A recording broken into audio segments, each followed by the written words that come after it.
میرے نظر میں کوئی اسلام کا اسکالر نہیں ہوں، لیکن ایک طالب علم ہوں، اور میں کافی اسٹڈی کرتا ہوں اور کرتا رہا ہوں اور کافی دیر سے کر رہا ہوں۔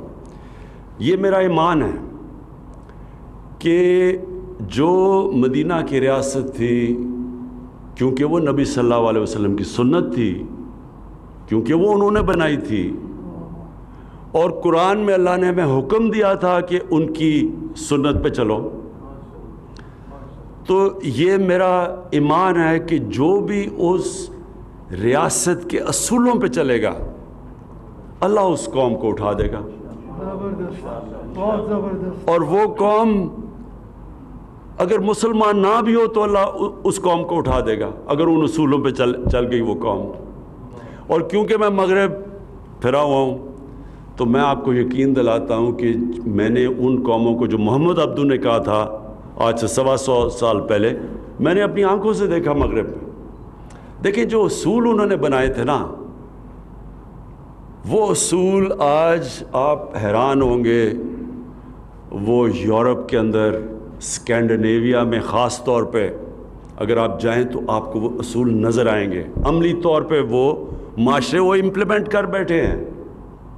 انسانیت کا نظام، یعنی ایک غریب آدمی، اس کو پوری طرح ریاست اس کی بنیادی ضروریات پوری کرتی ہے، جو دنیا کی تاریخ میں سب سے پہلے مدینہ کی ریاست میں ہوا تھا۔ اس کے تعلیم، اچھی تعلیم اور ریاست دیتی اور مفت، اور وہاں یہ نہیں ہوتا کہ 3 قسم کے سلیبس ہیں، انگلش میڈیم، اردو میڈیم اور پھر دینی مدرسے، 3 ڈیفرنٹ سلیبس۔ ایک سلیبس ہوتا ہے، میں غریب آدمی ہوں، میرا بچہ میں پیسے نہیں دے سکتا، حکومت اس کو اعلیٰ تعلیم دیتی ہے، اور وہ تعلیم کہ وہ بچہ ملک کا وزیر اعظم بھی بن سکتا ہے، ڈاکٹر بن سکتا ہے، کہیں بھی، یعنی کوالٹی کی تعلیم دیتی ہے اور مفت۔ بے روزگار ہو، حکومت پیسے دیتی ہے جب تک اس کو روزگار نہیں ملتا۔ وہ اگر ہسپتال میں جائے گا اس کو مفت علاج ملے گا، میں یہ اسکینڈینیویا کی اب بات کر رہا ہوں۔ عدالت میں جائے گا لیگل ایڈ ملے گی، حکومت وکیل کر کے دے گی اس کو۔ اس کو ایک فلاحی ریاست کہتے ہیں۔ یہ چیزیں ہمارے نبی صلی اللہ علیہ وسلم نے مدینہ میں کی تھیں، جس سے انہوں نے عام آدمی کے لیے ساری بنیادی ضروریات پوری کی تھی۔ اور دوسری چیز جو انہوں نے مدینہ میں کیا تھا وہ رول آف لا، قانون کی بالادستی۔ قانون کی بالادستی یہ کبھی بھی آج تک، میں آپ سارے علماء اور مشائخ کے سامنے کہنا چاہتا ہوں کہ کبھی بھی آج تک کوئی دنیا کا معاشرے نے ترقی کی نہیں جدھر قانون کی بالادستی نہیں ہوئی۔ کوئی آج اٹھا کے دیکھ لیں، آج دنیا کے خوشحال ملک دیکھ لیں، سارے جتنی زیادہ قانون کی بالادستی، رول آف لا، جتنا انصاف کا نظام، اتنا ہی وہ ملک خوشحال ہے۔ تو جب انہوں نے نبی صلی اللہ علیہ وسلم نے کہا کہ اگر میری بیٹی بھی قانون توڑے گی تو اس کو سزا ملے گی، اور پھر کہا کہ تمہارے سے پہلے بڑی قومیں تباہ ہوئیں جدھر طاقتور کے لیے قانون اور کمزور کے لیے دوسرا۔ یہ یاد رکھیں کہ یہ ایک پورا فلسفہ ہے اس کے اندر، اور ہمارے سامنے آج آپ تماشا دیکھ رہے ہیں کہ اربوں روپے کے کیسز ہیں لوگوں پہ، اور وہ کہتے ہیں ہمیں این آر او دے دو۔ غریب لوگ جیلوں میں مرے ہیں، جنہوں نے گائے چوری کی، بھینس یعنی موٹر سائیکل چوری کیا، وہ تو جیلوں میں چلے گئے۔ تو جن کے پاس ثابت ہو گیا کہ اربوں روپے انہوں نے اس ملک کے چوری کیے ہیں اور باہر لے گئے ہیں، وہ کہتے ہیں ہمیں این آر او دے دو۔ یہ آپ کے سامنے ہو رہا ہے۔ یہ اسی لیے ہمارے نبی صلی اللہ علیہ وسلم نے کہا تھا کہ بڑی قومیں تباہ ہوئیں تمہارے سے پہلے، جو یہ بڑوں کو، طاقتور کو، ڈاکو کو این آر او، اور بیچارے چھوٹے لوگوں کو پکڑ کے جیل میں۔ چھوٹے لوگوں کی چوری سے تو ملک نہیں تباہ ہوتا۔ آپ گائے بھینسیں، یہ موٹر سائیکل اور تھوڑی چوریاں، اس سے ملک نہیں تباہ ہوتا۔ ملک تباہ ہوتا ہے جب ملک کا وزیر اعظم اور اس کے وزیر چوری شروع کرتے ہیں۔ اور آج تیسری جو ہم کہتے ہیں یہ ڈیولپنگ ورلڈ، یہ جو جن کو تھرڈ ورلڈ کہتے ہیں، ڈیولپنگ ورلڈ، غریب ملک، آپ ایک ایک غریب ملک کو دیکھ لیں، ہر جگہ ان کے سربراہ، ان کے وزیر اعظم، ان کے وزیر وہاں سے ملک کا چوری پیسہ کر کے باہر لے جاتے ہیں۔ ایک ایک ملک میں آپ کو بتا سکتا ہوں، ہر سال، یہ ذرا آپ سب کے لیے، ہر سال 1000 ارب ڈالر غریب ملکوں سے چوری ہو کے امیر ملکوں میں جاتا ہے۔ 1000 ارب ڈالر، یعنی ہمارا جو، آپ یہ سوچیں کہ ہمارا جو سالانہ بجٹ ہے وہ زیادہ سے زیادہ 60 ارب ڈالر ہے، تو 1000 ارب ڈالر صرف غریب ملکوں سے چوری ہو کے امیر ملکوں پہ جا رہا ہے۔ تو اس لیے وہ کیوں چوری ہو کے جاتا ہے؟ وہاں بھی یہی ہو رہا ہے، طاقتور NRO اور غریب آدمی جیل میں۔ تو یہ نظام جو حضرت، اور اس کو کہتے ہیں ظلم کا نظام، اور اس کے لیے حضرت علی رضی اللہ تعالیٰ نے کہا تھا کہ کفر کا نظام چل جائے گا لیکن ظلم کا نظام اور ناانصافی کا نظام نہیں چل سکتا۔ تو میں جو آپ سے چاہتا ہوں، 4 چیزیں آپ سے چاہتا ہوں۔ ایک تو مدینہ کی ریاست کے اصول، یہ پلیز آپ ہر جدھر بھی آپ بات کرتے ہیں لوگوں کو بتائیں تو صحیح کہ وہ اصول کیا تھے۔ وہ جو انہوں نے، نبی صلی اللہ علیہ وسلم نے جو اصول کے سیٹ اپ کیا تھا، جو بنیاد بنائی تھی اس کی، وہ کوئی وجہ تو تھی کہ وہاں ہمیں قرآن کہتا ہے ان کی زندگی سے سیکھو، اللہ کہتا ہے ان کی زندگی سے سیکھو، کہ وہی قوم جس کی کوئی حیثیت ہی نہیں تھی وہ دنیا کی امامت کی انہوں نے، اور یہ نہیں کہ کوئی صدیاں لگی یا 15-20 سالوں کے اندر ان کی ہجرت کے بعد 15-20 سالوں کے بعد 2 سپر پاورز گھٹنے ٹیک گئی۔ یہ تو تاریخ کا حصہ ہے نا، یہ تو کوئی کہانیاں نہیں ہیں، یہ تو ڈیٹس ہیں۔ یہ تو آپ پڑھ لیں ہسٹری آف دا ورلڈ، اس کے اندر آپ کو بتا دیں گے کہ وہ ایک ساری دنیا دنگا ہوا کیا تھا۔ کوئی ابھی تک نہیں سمجھ سکتا کہ اتنا بڑا انقلاب کیسے آ گیا، دیکھتے دیکھتے ساری دنیا میں پھیل گئے۔ وہ اس لیے اللہ ہمیں کہتا ہے کہ ان کی زندگی سے سیکھو، ان اصولوں سے سیکھو۔ قوم کو اوپر اٹھانا ہے تو وہ اصول وہ طے کر گئے تھے۔ تو میں آپ سے یہ ریکویسٹ، آپ علماء اور مشائخ، آپ جانتے ہیں ساری چیزیں، تو آپ کو اس کے اوپر پورا لوگوں کو آگاہ کرنا چاہیے۔ اور ان مدینہ کے اصولوں کے اندر جو میں چاہتا ہوں کہ ایک چیز جو مجھے بڑا مسئلہ آ رہا ہے اپنے ملک میں، وہ ضرور آپ بات کریں۔ مولانا رومی، ان سے کسی نے پوچھا کہ قوم کیسے مرتی ہے؟ مولانا رومی نے کہا کہ قوم تب مرتی ہے، انہوں نے 2 درختوں کا بتایا، ایک بڑا خوشبودار اور ایک بڑا بدصورت درخت۔ جب ایک قوم ان کے اندر فرق کرنا ختم کر دیتی ہے، قوم مر جاتی ہے۔ جب قوم ایک اچھے اور برے کی تمیز ختم کرتی ہے، قوم مر جاتی ہے۔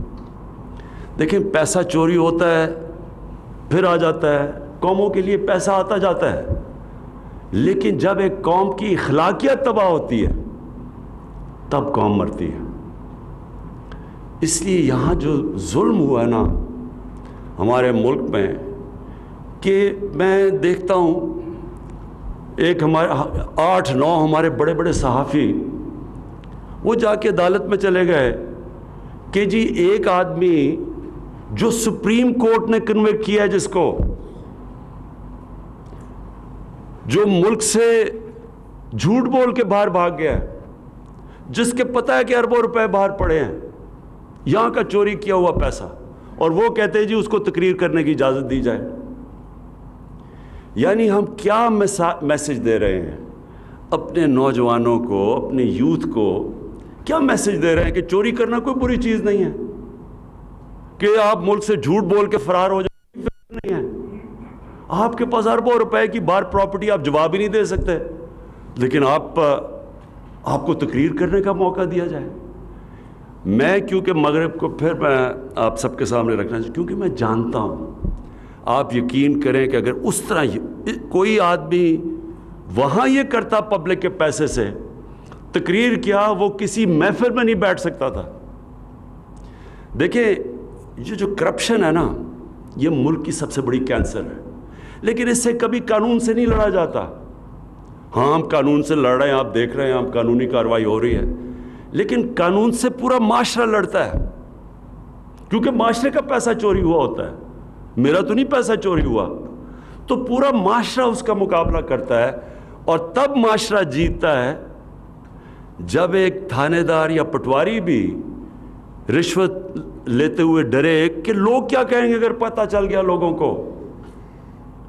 یہ سمجھنے کی بات ہے. جب معاشرے کے اندر ویلیو سسٹم یہ ہو جاتا ہے کہ وہ معاشرہ ایکسیپٹ ہی نہیں کرتا جو آدمی اس معاشرے کے پیسے چوری کرے، قانون توڑے، تب وہ معاشرہ جیتتا ہے کرپشن کی جنگ.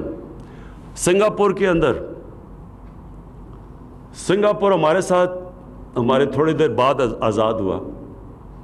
ادھر ایک پرائم منسٹر آ گیا، وہاں بھی کرپشن تھی. اس نے آ کے، وہ خیر چھوٹا ملک تھا، اس نے آ کے آہستہ آہستہ آہستہ اس کو 5-10 سالوں کے اندر اس نے کرپشن پہ قابو پا لیا.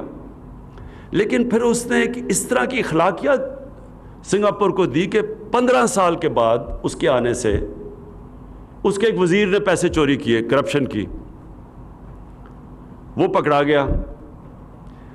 وہ اور قریب تھا پرائم منسٹر کے، وہ قریب تھا وزیر. جب وہ پکڑا گیا اور اس نے کہا، اس کو جب سزا ہونی تھی، اس نے خودکشی کر لی. کیوں خودکشی کی؟ اس کو پتا تھا کہ معاشرے میں میری جگہ ہی حیثیت ختم ہو گئی ہے، اب میں نہ میرے رشتہ دار کہیں جا ہی نہیں سکیں گے، معاشرہ میں پوچھے گا نہیں. امریکہ کے اندر ایک برنی میڈوف، ایک نام، اربوں پتی بن گیا، اربوں پتی. اس کے اوپر فلم بھی بنی ہوئی ہے. وہ اس کے سارے بڑے بڑے امریکہ کے بڑے بڑے نام اس کو جانتے تھے. وہ پارٹیز ڈنرز پہ جاتا تھا. اس کے 2 بیٹے تھے اور ایک اور بیوی کے علاوہ 2 بیٹے تھے. وہ پتہ چلا 15-20 سال کے بعد کہ اس نے ایک بہت بڑی کرپشن کی. اب یہ ذرا آپ سنیں کہ کیا فرق ہوتا ہے معاشرے میں، کیسے معاشرہ کرپشن کا مقابلہ کرتا ہے. جب پتہ چلا، اس کی بیوی نے اس کو طلاق دی، اس کے ایک بیٹے نے خودکشی کر لی، دوسرا بیٹا غم میں چلا گیا کہ جگہ کوئی نہیں ہے، وہ سٹریس کے اندر ہی مر گیا. یعنی یہ میں صرف اس کو آپ کو یہ کہہ رہا ہوں کہ اس سے خوف ہوتا ہے لوگوں کو کہ پکڑے گئے تو کیا ہوگا. تو ہمارے معاشرے میں بدقسمتی سے کرپٹ لوگ شام کو ٹی وی پہ بیٹھ جاتے ہیں، وہ جا کے ان کو ایسے رکھتے ہیں جیسے کہ پتہ نہیں یہ معاشرے کا حصہ ہے. جب آپ یہ لوگوں کو پیغام ہی نہیں دیں گے کہ یہ بری چیز ہے، تو قانون بنانے سے تو نہیں کرپشن ختم ہوتی. تو میں آپ سے یہ یہاں ہیلپ چاہتا ہوں، کیونکہ اس میں تو بڑا واضح ہے. قرآن میں اللہ کہتا ہے ایک بد کردار آدمی اور ایک نیک آدمی کو ایک ترازو میں تو نہیں، آپ وہ ایک تو نہیں ہے، آپ ان کو ایک طرح تو نہیں ٹریٹ کریں گے. جب آپ سزا اور جزا یا اچھے برے کی تمیز ہی نہیں کریں گے تو برائی میں تو پھر کوئی بری چیز نہیں ہے. شارٹ کٹ ہے، میں پیسہ بنا، میں کیوں محنت کروں جب میں پیسے بنا سکتا ہوں. اچھا جی، دوسری چیز، 4 چیزیں آپ سے چاہ رہا تھا. دوسری چیز یہ کہ میں چاہتا ہوں کہ آپ جب بھی بات کریں تو لوگوں کو صفائی کی طرف لگائیں. ہم مغرب میں جاتے ہیں، وہاں صاف ستھری جگہ ہوتی ہیں، وہاں جائیں آپ. یعنی ہم کیوں نہیں صاف ہو سکتے؟ ہم کیوں نہیں؟ اس پہ کوئی پیسے لگانے کی تو چیز نہیں ہے، یہ تو مائنڈ سیٹ ہے. تو میں چاہتا ہوں کہ جدھر بھی جو بھی موقع ملے آپ ضرور، کیونکہ آپ سب کے پاس آواز ہے، لوگوں کو سمجھائیں کہ جب نبی صلی اللہ علیہ وسلم نے کہا تھا کہ آدھا ایمان صفائی ہے، تو کسی وجہ سے کہا تھا. ہم جو وضو کرتے ہیں یہ سمبولک ہے کہ ہم صاف لوگ ہیں. مسجد میں جاتے ہیں کہ اتنے گندے وہ باتھ رومز دیکھ کے، وہ کوئی صفائی نہیں، کچھ نہیں، تو ہم اوپر سے اللہ کا نام لے رہے ہیں. اور یعنی وہ جو ہمارے نبی صلی اللہ علیہ وسلم نے بنیادی چیز کہ ہم صاف لوگ ہیں. میں وہی پھر آپ کو بتاؤں، میں نے کتاب پڑھا تھا کروسیڈرز کی. یہ جب پہلی دفعہ یورپ سے لوگ آئے اور جو مسلمانوں سے ٹاکرا ہوا ان کا، جب انہوں نے جروسلم کے اوپر واردات کی، تو وہ جو مسلمان کے اکاؤنٹ پڑھے وہ کہتے تھے کہ یہ نہاتے نہیں ہیں، ان سے بو آتی ہے، یہ ایسے. اور وہ کہتے تھے یہ بڑے صاف لوگ ہیں. حمام پہلی دفعہ انہوں نے زندگی میں دیکھے تھے جب وہ پہلی دفعہ آئے. تو یورپ میں تو تھا ہی نہیں ایسا. تو میں اب وہ الٹا ہو گیا, وہاں صفائی ہے اور ہمارا حالات برے ہیں. تو میں یہ دوسری چیز آپ سب سے چاہتا ہوں کہ معاشرے کے لیے, یوتھ کے لیے ضرور بات کریں صفائی کی. اور پھر سب سے امپورٹنٹ چیز دیکھیں, نبی صلی اللہ علیہ وسلم نے کسی نے ان سے ایک دفعہ پوچھا, ایک قریش کا آدمی, اس نے کہا جی میں اب 60 سال کا ہوں, میں عادتیں نہیں بدل سکتا, میرا سارا قبیلہ مسلمان ہو رہا ہے تو مجھے بھی ہونا پڑ رہا ہے, تو اب میں عادتیں نہیں بڑھ سکتا, مجھے ایک چیز بتاؤ مسلمان ہونے کی کہ میں عادتیں بھی رکھوں اور مسلمان بھی ہو جاؤں. انہوں نے کہا سچ بولا کرو. دیکھیں میں آپ سب سے کہتا ہوں کہ اس کے اوپر پلیز زور دیں, سچائی پہ, یوتھ پہ, بچوں پہ, سب پہ جدھر بات کریں. آپ کی پھر سے میں کہتا ہوں آواز ہے یہ جو ہماری, کیونکہ پھر سے میں کانٹراسٹ بتا رہا ہوں, آپ یقین کریں جن ملکوں کو ہم کافر کہتے ہیں وہ بڑے سچے لوگ ہیں, اخبار پڑھا ہوتا ہے, ویسے کوئی بھی نہیں ہوتا وہاں, وہ پیسے ڈالتے ہیں, پیسے رکھتے ہیں اور اخبار اٹھا لیتے ہیں, وہاں تو کوئی پوچھنے والا نہیں ہے. ایک سچائی کا ایک پورا ایک ہمیں جہاد کرنی پڑے گی, کیونکہ بدقسمتی سے وہاں بھی ہمارے میں مجھے کئی دفعہ بڑا افسوس ہوتا ہے کہ ہمارے میں یہ ویلیو جو اتنا بڑا اسلام کا ویلیو ہے سچ, یہ بھی ہم دور چلے گئے اس سے. اور آخر میں جو آپ سے بات کہنا چاہتا ہوں وہ یہ کہ جی لوگوں کو ہمیشہ اتحاد, یونٹی کی بات کریں. نبی صلی اللہ علیہ وسلم نے کیا کیا تھا, وہی مسلمان قبیلے تھے, بٹے ہوئے تھے, آپس میں لڑتے تھے, ان کی سب سے بڑی اچیومنٹ کیا تھی, انہوں نے ان سب قبیلوں کو اکٹھا کر دیا اور ایک قوم بنا دیا. ہمارے اندر یہ جو ڈویژنز ہیں, آپس میں ہم اختلاف ہوتا ہے تو وہ بندوقیں اٹھا لیتے ہیں, کوئی کچھ کرتا ہے, کوئی دوسرے کو کافر کہہ دیتا ہے. ویسے بھی معاشرے کے اندر یہ جو ہم آپس میں تقسیم کیے ہوئے ہوتے ہیں, یہ بہت بڑی رکاوٹ ہے ہمیں ایک عظیم قوم بننے میں. اور یہ ہے بھی نبی صلی اللہ علیہ وسلم کی سنت کہ لوگوں کو یونائٹ کرنا. رحمت العالمین تھے, سب انسانوں کے لیے رحمت بن کے آئے تھے, وہ تو بلکہ انسانوں کے لیے, صرف مسلمانوں کے لیے نہیں, انسانوں کے لیے رحمت بن کے آئے تھے. تو یہ جو یونائٹ کرنا ہے یہ بہت بڑی ان کی سنت ہے. اور یہ پھر آپ سب کی بڑی ذمہ داری ہے کہ کیونکہ آپ کی آواز ہے, میں یہ امید رکھتا ہوں کہ آپ یہ جو یونائٹ کر کے اس ملک کو مضبوط کرنا. اور میں یقین آپ کو دلوا دوں, اللہ نے اس ملک کو کیا کیا نعمتیں سے نہیں بخشا. جب سے میں پرائم منسٹر بنا ہوں مجھے اور سمجھ آتی رہی ہے کہ اللہ نے اس کو یہ کیا کیا ہمیں بخشا ہوا ہے. اور ہماری بدقسمتی یہ ہے کہ ہمارے میں کیریکٹر نہیں تھا کہ اس ملک کو وہ قوم بنانا جو کہ بننا چاہیے تھا. تو یہ ایک جب ہم مدینہ کی ریاست کی بات کرتے ہیں, ایک جدوجہد کی ہم آغاز کرتے ہیں. یہ کوئی ایک سوئچ آن آف سے ریاست نہیں بنتی, یہ کیریکٹر بلڈنگ کی بات ہے. یہ ایک قوم جب ایک سچائی کی طرف جاتی ہے, اپنا کیریکٹر اٹھاتی ہے, اپنا ذہن چینج کرتی ہے, مائنڈ سیٹ بدلتی ہے, اپنے اندر ایک ایمان رکھتی ہے کہ ہم لا الہ الا اللہ, اللہ کے سوا کوئی خدا نہیں, کسی جھوٹے خدا کے سامنے نہیں جھکتے. اور سب سے بڑے یہ جو جھوٹے خدا ہیں یہ پیسہ ہے کیا, یہ جو لالچ ہے پیسے کی, یہ سب سے زیادہ بڑا بت ہے جس کی پوجا کرتے ہیں ہم. اور وہ جو پیسہ بنا لے پھر وہ جتنا مرضی بد کردار آدمی ہو اس کو معاشرہ سمجھتا ہے کہ وہ کوئی بہت بڑی چیز ہے. تو ایک میں انقلاب کی بات کر رہا ہوں, ذہنی انقلاب کی.